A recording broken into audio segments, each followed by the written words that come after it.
Our next speaker has known Elvis since Coldplay got their start.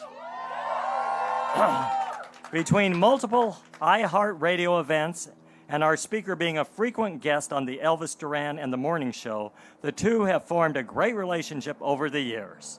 And let me mention also, I understand it's somebody's birthday today. So on behalf of all of us, please welcome Chris Martin to the stage, and happy birthday.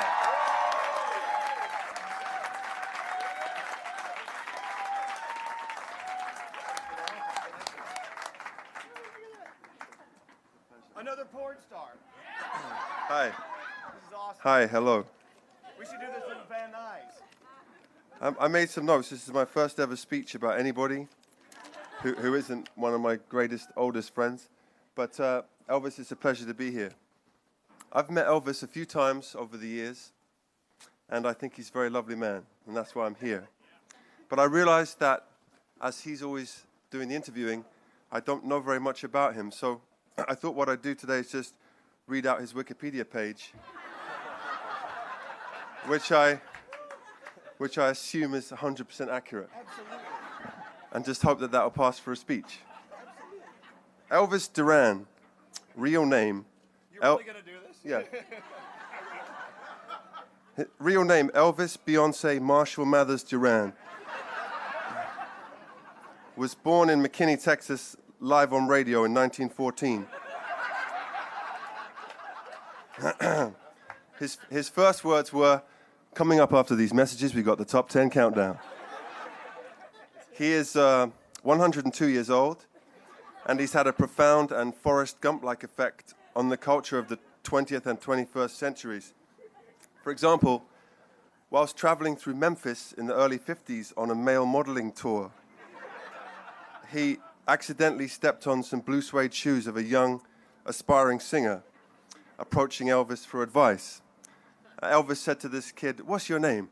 And the guy said, "My name's Jebediah Presley." And Elvis said, "You can do better than that name." And the rest is history.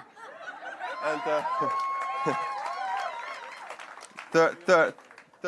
30 years later, in the 80s, when he was giving his details over the phone to a telesales operative in England called Simon Le Bon, the line was very bad. And Simon Le Bon said, "I'm sorry, sir, I didn't catch your last name."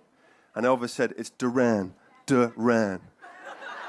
And Simon Le Bon said, "Wow, that sounds cool." And the rest, etc., etc. For a while, and when I first met Elvis, he was a good deal heavier than he is now. And people don't really know what happened, and I can tell you this is what Wikipedia says. They say this: scientists worked out in the mid-noughties that with the correct operation, they could split Elvis into two, and did so.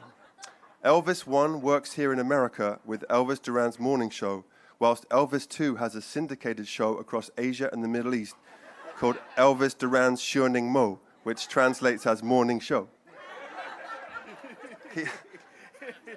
He is very loved by all of his co-workers, his listeners and guests alike for his kind demeanor and his delightful interviewing skills.